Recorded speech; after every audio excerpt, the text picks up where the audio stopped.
Media today వార్తలకు స్వాగతం. ముందుగా వార్తల్లోని ముఖ్యాంశాలు. నార్వేతో ద్వైపాక్షిక సంబంధాలపై ప్రధాని మోదీ చర్చలు, వాణిజ్య సాంకేతిక రంగాలపై కీలక చర్చ, ప్రపంచ శాంతి కోసం పనిచేయాలని నిర్ణయం, 43 ఏళ్ల తర్వాత ప్రత్యేక నార్వే పర్యటన.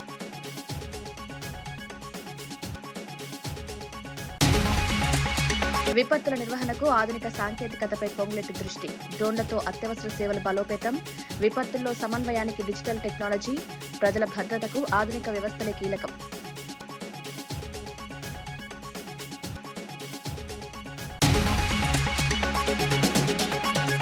మంత్రి టీజీ భరత్ పై బైరెడ్డి సిద్ధార్థరెడ్డి ఆరోపణలు, విమర్శించే వారికి బహుమతులు, నిజాలు బయటపెడితే మళ్లించే ప్రయత్నాలని వ్యాఖ్య, ప్రజల ముందే వాస్తవాలుంచుతామన్న బైరెడ్డి.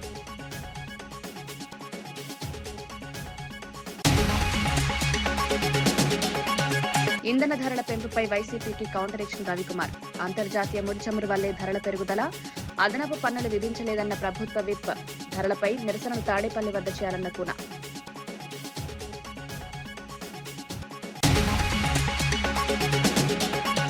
భగీరథ్ అంశంపై బీఆర్ఎస్ తీరును తప్పుపట్టిన రామచందర్, భగీరథ్ పారిపోలేదని స్పష్టం చేసిన రామచంద్రరావు, బీఆర్ఎస్ రాజకీయ లబ్ధి కోసమే అంశం వాడుతోందన్న ఆరోపణ, ప్రజలు వాస్తవాలు అర్థం చేసుకుంటారన్న రామచందర్.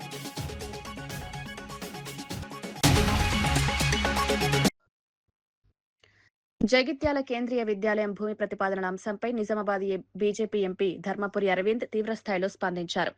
జగిత్యాలలో కేంద్రీయ విద్యాలయం ఏర్పాటును కావాలని ఆలస్యం చేస్తున్నారని స్థానిక ఎమ్మెల్యే సంజయ్ కుమార్ పై విమర్శలు చేశారు. విద్యార్థుల భవిష్యత్తుకు ఉపయోగపడే ప్రాజెక్టులను రాజకీయ కోణంలో చూడడం సరికాదన్నారు. ప్రజలకు అవసరమైన విద్యా సంస్థల విషయంలో రాజకీయాలు చేయకుండా అభివృద్ధికి సహకరించాలని సూచించారు. కేంద్ర ప్రభుత్వం విద్యారంగ అభివృద్ధికి ప్రాధాన్యమిస్తోందని గుర్తు చేశారు. కేంద్రీయ విద్యాలయం ఏర్పాటు ద్వారా విద్యార్థులకు నాణ్యమైన విద్య అందుబాటులోకి వస్తుందన్నారు. ప్రజల ప్రయోజనాలకు సంబంధించిన అంశాల్లో ఆలస్యం చేయకుండా నిర్ణయాలు తీసుకోవాలని అరవింద్ డిమాండ్ చేశారు. రాజకీయంగా నగ్నంగా చేసే వరకు ఆయన క్యారెక్టర్ని, కమర్షియల్ కరప్ట్ నేచర్ని పూర్తిగా జగిత్యాల ప్రజల ముందు నిలబెట్టే వరకు ఊకునేది లేదు. ఈ గొట్టంగాడు పోయి తెచ్చిండు. ఇగో జగిత్యాల ప్రజలకు ముందర ఈయన తెచ్చిన జీవో దించేస్తున్నాను. 2 ఎకరాలు ఉంది ఇలా. 2 ఎకరాలు కేంద్రీయ విద్యాలయం తీసుకోదు, జగిత్యాలలో తీసుకోదు. ఇది ఏం చేస్తుందంటే ఇది రిజెక్ట్ అవుతుందని తెలిసి ఇది రిజెక్ట్ అయిపోయింది కాబట్టి మళ్ళీ గాడనే వేయడనో మరి కాంగ్రెస్ పోయి పీకింది ఏమైనా ఉన్నదా అంటున్నా. ఆ డబుల్ బెడ్రూమ్ ఎట్లున్నాయో కూడా తెలుసు, మీకు తెలుసు, నాకు తెలుసు. మీ ఎస్పీ దగ్గరకు వస్తా. ఇవన్నిటికీ పర్మిషన్ ఎట్టిచ్చింది మీ డిపార్ట్మెంట్? సేమ్ చౌరస్తాలు, అదే చౌరస్తా కదమ్మా ఇది, తహసీల్ చౌరస్తానా ఏంది ఎట్టిచ్చారు? టీఆర్ఎస్ ప్రభుత్వం ఉంటే టీఆర్ఎస్ ఇస్తారు, కాంగ్రెస్ ప్రభుత్వం ఉంటే కాంగ్రెస్ ఇస్తారు. నువ్వు నౌకరీ ఎక్కడికి తెచ్చుకున్నావు? యాద లేదా? యాద్ చేసినా మొన్న. ఏవి మరవము, ఏది మరచేది ఉండదు. ఎస్పీ గారికి మర్యాదగా బాగానే పెట్టినా మొన్న. ఈరోజు గుర్తుంటుంది కూడా ఆయనకి జీవితాంతం. డ్యూటీ న్యూట్రల్గా చేసుకోండి, ఇంపార్షియల్గా చేసుకోండి, అయితే మర్యాద దక్కుతుంది. ఐపీఎస్లు చదువుకొని పాస్ అయ్యి కాంగ్రెస్ పార్టీ రంగు పూసుకొనికే కాదు, ఏ లెక్కతోటి నువ్వు ఇలా పర్మిషన్ రిజెక్ట్ చేసినావు? టెంట్లు వేయనియావా? కాంగ్రెస్ వానికి ఎట్లా వేయనిచ్చినావు? బీఆర్ఎస్ వానికి ఎట్లా వేయనిచ్చినావు? ఇష్టం ఉన్నట్టు ఈడ్చేస్తారా మహిళల్ని? ఇవన్నిటికీ ఆన్సర్ ఇవ్వాలి బిడ్డ. నువ్వు ఆగు, 4 రోజులు ఆగు, ఇవన్నిటికీ ఆన్సర్ ఇవ్వాలి. ఎట్లా రిజెక్ట్ చేసినావు? మీ డిపార్ట్మెంట్ ఇంతకుముందు ఎట్లా ఇచ్చింది? ఎట్లా టెంట్లో ఏనిచ్చింది ఇంతకుముందు? అన్నిటికీ జవాబులు ఇవ్వాల్సి వస్తుంది. సో సంజయ్ కుమార్, అరవింద్ ధర్మపురి రాజకీయం ఇప్పుడు చూస్తావు ఎరక్కెళ్ళి. బండి భగీరథ్ వ్యవహారంపై తెలంగాణ బీజేపీ అధ్యక్షుడు రామచంద్రరావు స్పందించారు. భగీరథ్ పారిపోలేదని, స్వయంగా లొంగిపోయాడని స్పష్టం చేశారు. ప్రస్తుతం బెయిల్ ప్రక్రియ కొనసాగుతోందన్నారు. బండి సంజయ్ ఎలాంటి తప్పు చేయలేదని, ఒకవేళ పార్టీ నిబంధనలకు విరుద్ధంగా వ్యవహరిస్తే చర్యలు తీసుకుంటామని పేర్కొన్నారు. కుటుంబ సభ్యులు తప్పు చేస్తే చట్ట ప్రకారమే విచారణ జరుగుతుందన్నారు. ముందస్తు బెయిల్ తీసుకోవడం ప్రతి ఒక్కరికి ఉన్న చట్టబద్ద హక్కు అని వివరించారు. బీఆర్ఎస్ కు వేరే పనిలేనట్లుగా ఈ అంశాన్ని రాజకీయంగా వాడుకుంటోందని ఆరోపించారు. శిక్ష పడుతుందా చేస్తుందా కోర్టు క్లాస్ ఉంది. మరి బండి సంజయ్ గారు తప్పు చేస్తుంటే his party will definitely take action against him. కానీ బండి సంజయ్ గారు తప్పు చేయలే.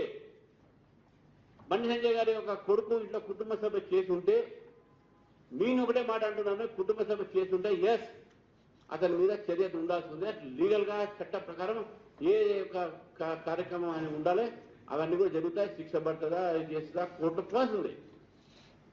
మరి తప్పించుకున్నాడు.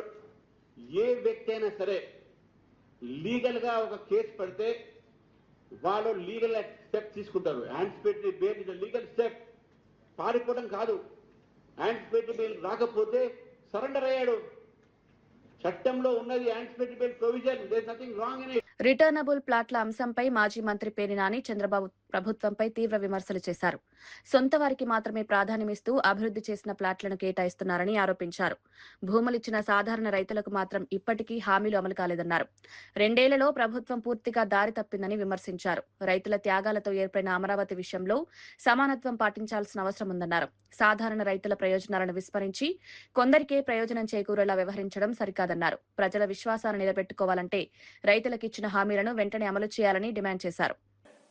కేసరపల్లి, బుద్ధవరం, అజరంపూడి, చెనవడిపల్లి, అల్లాపురం అన్ని ప్రతి పొలం ఇచ్చిన రైతుకి ఇక్కడ ఏమైనా మంచి ప్లాట్ ఇస్తారా అంటే అదేం లేదు.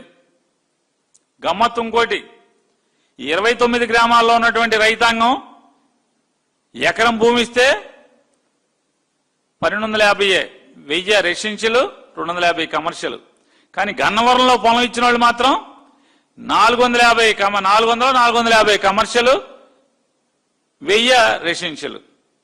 1000 రెసిడెన్షియల్, 400 చిల్లరేమో కమర్షియల్. దాంట్లో కొంతమందికి ఎవరెవరికి ఇస్తారా అంటే అశ్విని దత్ గారంట. అశ్విని దత్ గారికి, బెజవాడ సుప్రియ గారికి, బెజవాడ మధు గారికి, బ్రాహ్మణి గారికి, సాంబశివరావు గారికి, రమేష్ బాబు గారికి,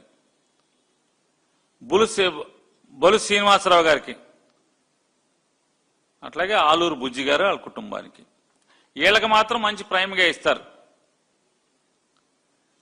అశ్విని దత్ గారు 39 ఎకరాలు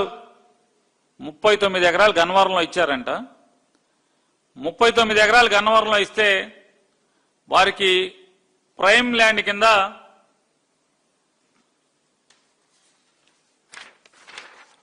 కమర్షియల్ 5940 గజాలు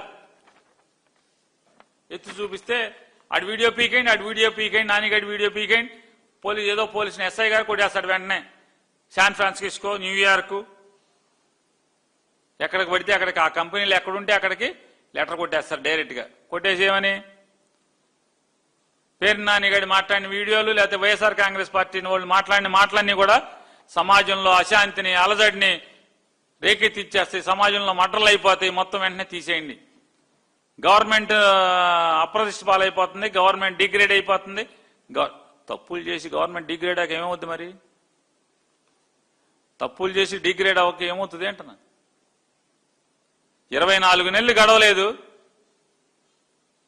నారా చంద్రబాబు నాయుడు గారి ప్రభుత్వం బస్టు పట్టినట్టుగా ఇంతవరకు భారతదేశ చరిత్రలో ఇంత తొందరగా బస్టు పట్టిన ప్రభుత్వం. శ్మశానం మాత్రం మంచిది అండి. అన్ని మీద అంటే మంచి మోడల్ శ్మశానం ఒకటి కట్టారు. ఊరు కట్టినా కట్టపోయినా ముందు 29 ఊళ్ళ వాళ్ళకి ప్లాట్లు ఇచ్చలేకపోయినా ఆ 29 గ్రామాల వాళ్ళకి మాత్రం మోడల్ శ్మశానం ఒకటి కట్టారు చంద్రబాబు నాయుడు గారు.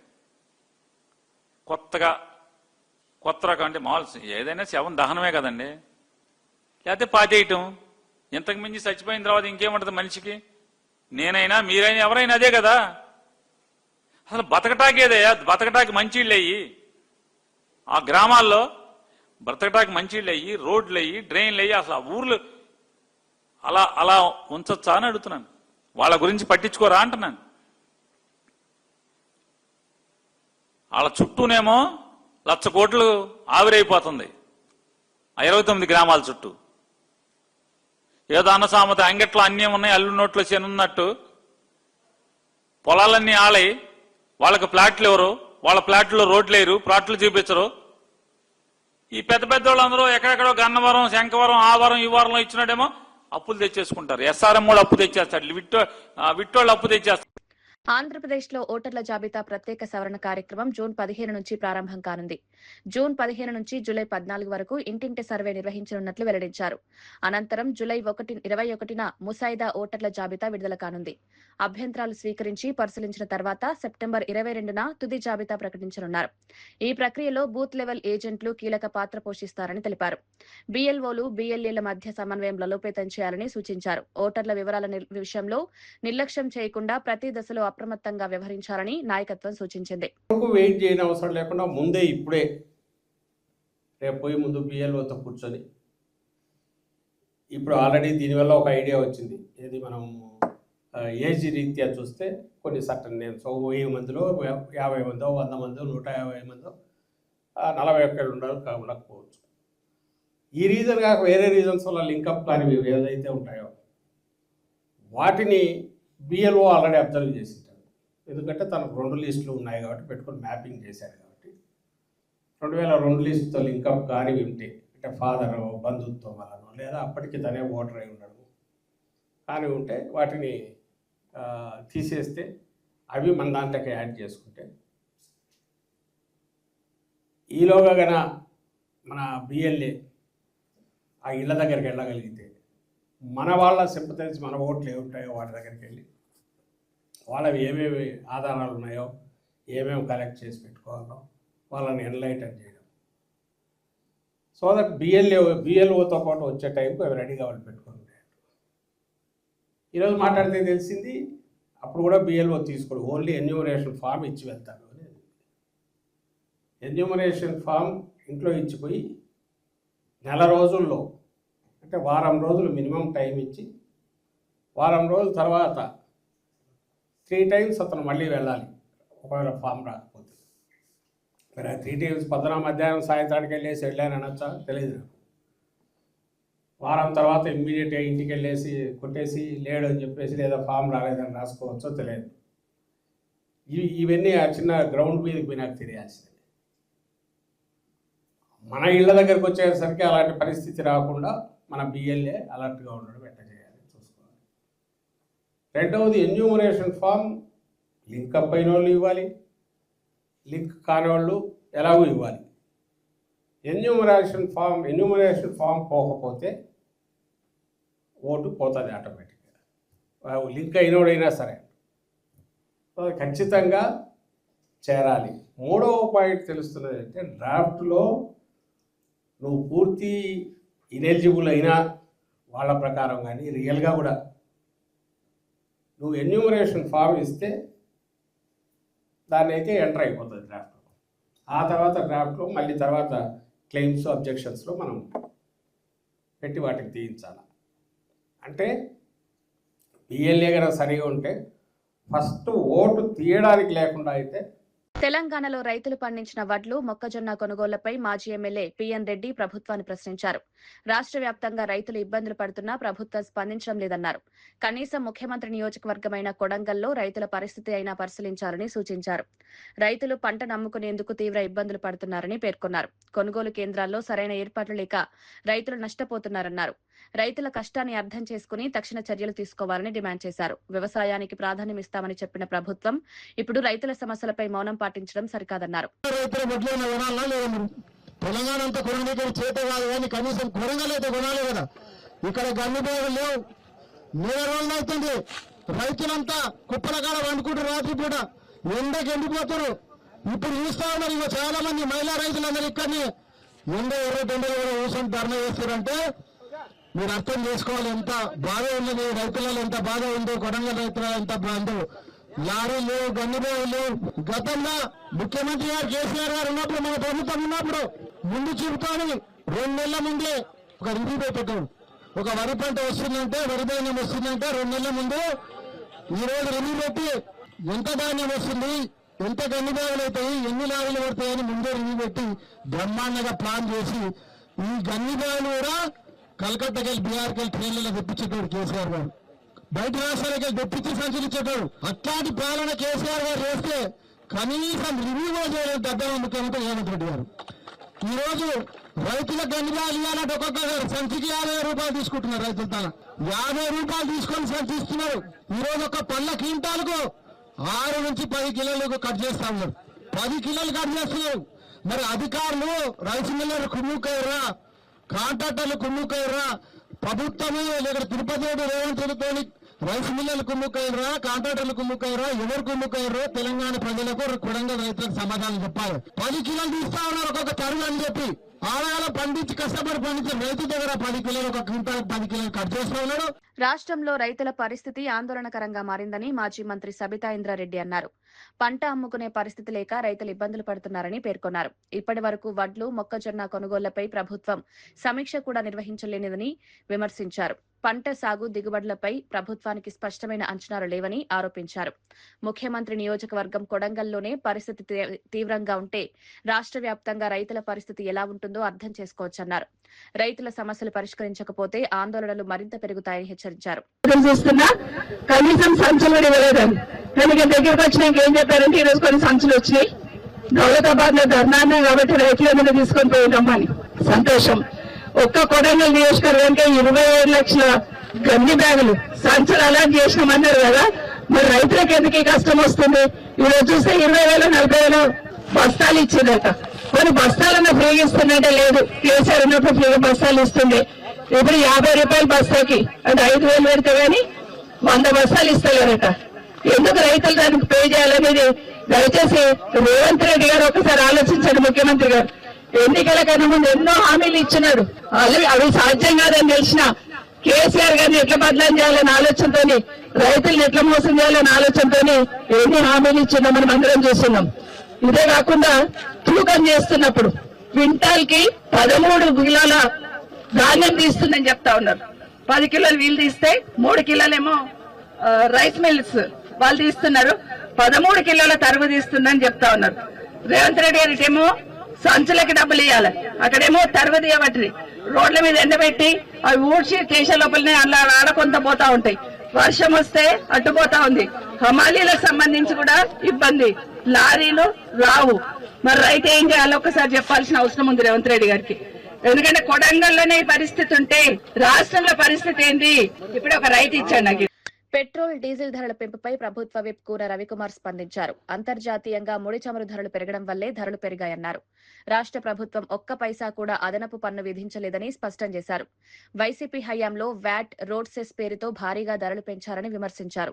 ప్రస్తుతం రాష్ట్రంలో ధరలు ఎక్కువగా ఉండడానికి గత ప్రభుత్వ విధానాలే కారణమన్నారు. ధరల పెంపుపై ఆందోళనలు చేయాలనుకుంటే తాడేపల్లి వద్ద చేయాలని సూచించారు.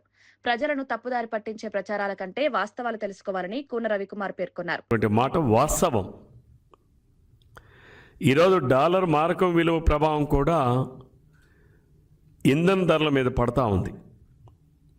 కానీ ఈరోజు ఫేక్ ప్రచారాలకు అలవాటు పడినటువంటి వైఎస్ఆర్సీపీ పార్టీ సోషల్ మీడియాలో అబద్ధాలను ప్రచారం చేయడంలో వైసీపీ పార్టీ దివాలా కోరు రాజకీయాలకి ఇంతకన్నా నిదర్శనం ఇంకేమీ లేదని కూడా ఈ సందర్భంగా తెలియజేస్తా ఉన్నాను.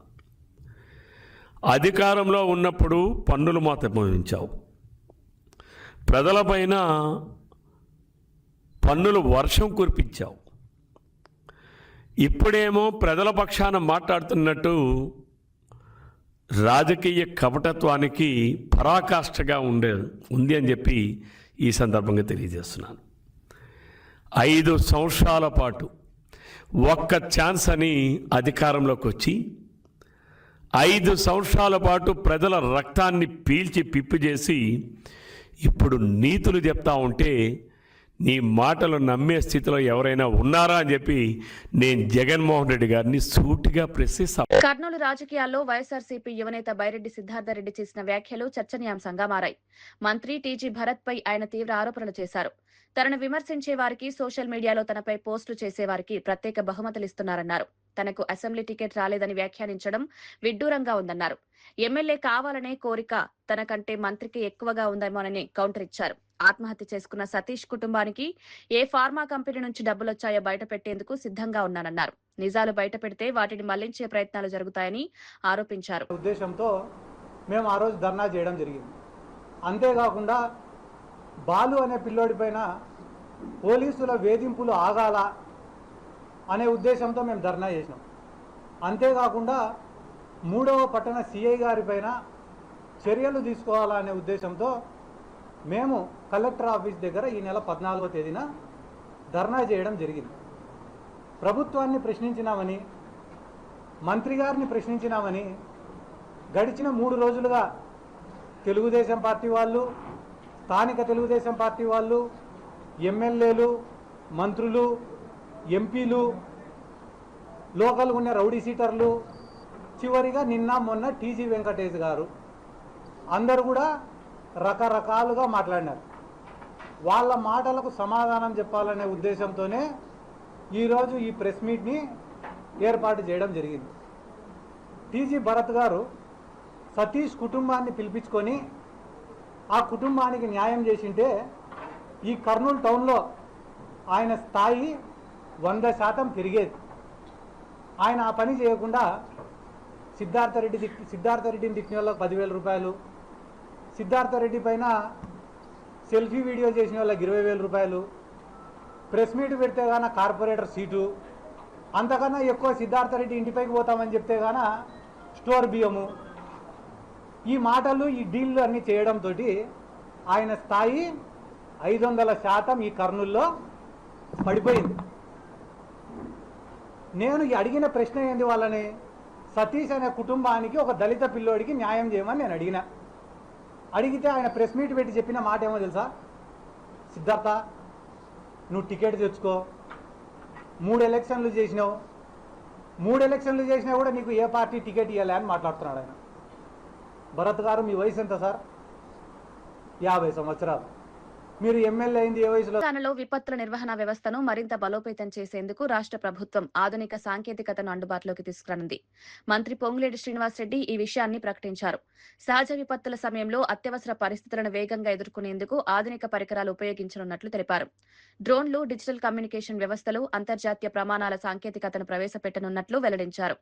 అత్యవసర సేవల మధ్య సమన్వయాన్ని మెరుగుపరచడం ప్రధాన లక్ష్యమన్నారు. విపత్తుల సమయంలో ప్రాణ నష్టం, ఆస్తి నష్టాన్ని తగ్గించే దిశగా చర్యలు చేపడుతున్నట్లు పేర్కొన్నారు. వరదలో, అగ్ని ప్రమాదాలు ఊహించని రీతిలో సంభవించినప్పుడు, ప్రజల కష్టాల్లో ఉన్నప్పుడు వారిని ఎలా రక్షించగలుగుతాము, ఎలా ఆ ప్రజలకి బాసటగా ఉండగలుగుతామనేది ఈరోజు ఈ మాక్ డ్రిల్ యొక్క ముఖ్య ఉద్దేశం. తెలంగాణ రాష్ట్రంలో అనేక జిల్లాల్లో ఇటు గోదావరి, అటు కృష్ణా పొంగినప్పుడు, పై రాష్ట్రాల్లో అత్యధిక వర్షాలు కురిసి వరద వచ్చినప్పుడు ఎలా రక్షించాలి అనే అంశం మీద ప్రపంచంలో ఉన్న లేటెస్ట్ ఎక్విప్మెంట్ అంతా తెలంగాణ రాష్ట్రంలో తీసుకొచ్చే దాంట్లో రాష్ట్ర ప్రభుత్వం క్షుణ్ణంగా పరిశీలించే దాంట్లో భాగంగా ఈ మాక్ డ్రిల్ ని ఏర్పాటు చేసిన మా అధికారులకి, సహకరించిన అధికారులకు కూడా మరొకసారి అభినందనలు. ప్రధాని నరేంద్ర మోదీ నార్వే పర్యటనలో కీలక ద్వైపాక్షిక చర్చలు నిర్వహించారు. నార్వే ప్రధాని జోనాస్ గార్ స్పోర్ట్తో సమావేశమై వాణిజ్యం, పెట్టుబడులు, సాంకేతిక రంగాలపై చర్చించారు. అంతర్జాతీయ సవాళ్లను ఎదుర్కొనేందుకు ప్రపంచ సంస్థలో సంస్కరణలు అవసరమని ఇరు దేశాలు అభిప్రాయపడ్డాయి. పశ్చిమాసియా, ఉక్రెయిన్ పరిస్థితులపై కూడా నాయకులు చర్చించినట్లు వెల్లడించారు. ప్రపంచ శాంతి, స్థిరత్వం కోసం కలిసి పనిచేయాలని నిర్ణయించుకున్నారు. ఉగ్రవాదాన్ని మూలాలతో సహా నిర్మూలించడం ప్రపంచ దేశాల ఉమ్మడి బాధ్యత అని ప్రధాని మోదీ పేర్కొన్నారు. 43 సంవత్సరాల తర్వాత జరిగిన ఈ పర్యటనకు ప్రత్యేక ప్రాధాన్యం ఏర్పడింది.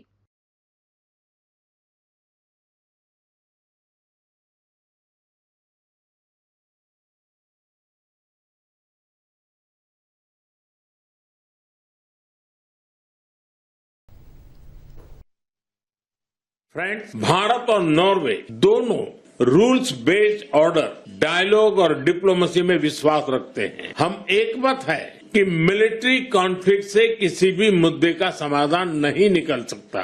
यूक्रेन हो या पश्चिमी एशिया, हम संघर्ष की शीघ्र समाप्ति और शांति के हर प्रयास का के समर्थन करते हैं और समर्थन करते रहेंगे। हम इस बात पर भी एकमत है कि बढ़ते हुए ग्लोबल चैलेंजेस के समाधान के लिए ग्लोबल इंस्टीट्यूशंस का रिफॉर्म अनिवार्य है और टेररिज्म के हर रूप को जड़ से समाप्त करना हमारी साझी प्रतिबद्धता है।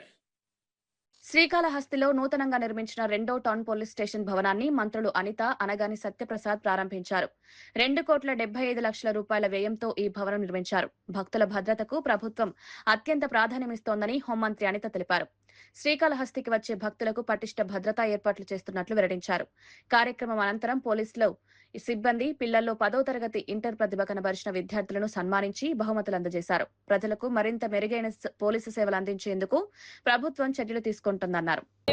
కెమెరాల పర్యవేక్షణ కూడా ఈరోజు పోలీస్ సిబ్బంది అంతా కూడా దగ్గరుండి చూసుకొని శివరాత్రి లాంటి పర్వదినాల టైంలో కూడా ఎక్కడ ఎటువంటి ఇబ్బంది లేకుండా చూసుకునే బాధ్యత తీసుకుంటున్నారు.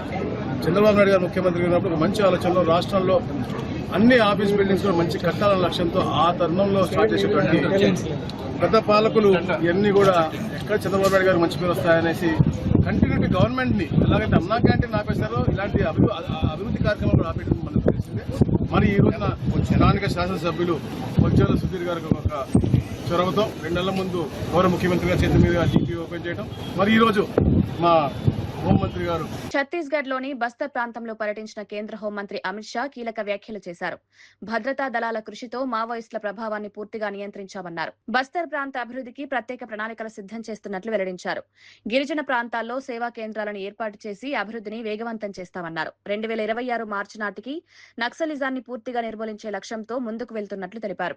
ప్రస్తుతం బస్తర్ ప్రాంతం నక్సల్స్ ముక్త ప్రాంతంగా మారుతోందని పేర్కొన్నారు. భద్రతతో పాటు అభివృద్ధి కార్యక్రమాలకు సమాన ప్రాధాన్యమిస్తున్నామని అమిత్ షా వెల్లడించారు. 2024 ये 2 दिन नक्सल उन्मूलन के इतिहास में सुवर्णमयी अक्षरों से लिखे जाए। 21 जनवरी 2024 के दिन हमने तय किया था बंद कमरे में कि 31 मार्च 26 के पहले हम नक्सलवाद को समाप्त कर। काफी लोगों ने चेताया भी था, एक कमरे में बात भी करी थी कि ये संभव बात है, मगर हमने कार्य योजना भी बनाई, इम्प्लीमेंटेशन भी किया और अगस्त आते आते इसकी सार्वजनिक घोषणा करी। और मां दंतेश्वरी की ही कृपा है कि आज हमारा नक्सल मुक्त बस्तर का दिन अंततोगत्वा आए। ముగించే ముందు ముఖ్యాంశాలు మరోసారి. నార్వేతో ద్వైపాక్షిక సంబంధాలపై ప్రధాని మోదీ చర్చలు, వాణిజ్య సాంకేతిక రంగాలపై కీలక చర్చ, ప్రపంచ శాంతి కోసం పనిచేయాలని నిర్ణయం, 43 ఏళ్ల తర్వాత ప్రత్యేక నార్వే పర్యటన.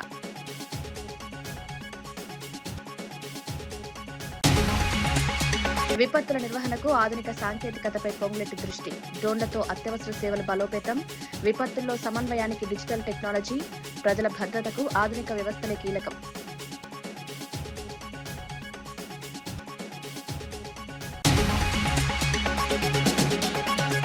మంత్రి టీజీ భరత్ పై బైరెడ్డి సిద్ధార్థరెడ్డి ఆరోపణలు, విమర్శించే వారికి బహుమతులు, నిజాలు బయటపెడితే మళ్లించే ప్రయత్నాలని వ్యాఖ్య, ప్రజల ముందే వాస్తవాలు ఇస్తామన్న బైరెడ్డి.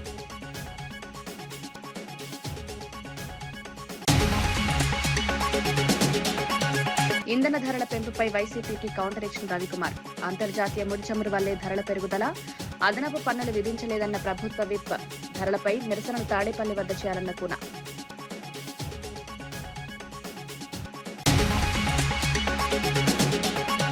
భగీరథ్ అంశంపై బీఆర్ఎస్ తీరును తప్పుబట్టిన రామచందర్, భగీరథ్ పారిపోలేదని స్పష్టం చేసిన రామచంద్రరావు, బీఆర్ఎస్ రాజకీయ లబ్ధి కోసమే అంశం వాడుతోందన్న ఆరోపణ, ప్రజలు వాస్తవాలు అర్థం చేసుకుంటారన్న రామచందర్.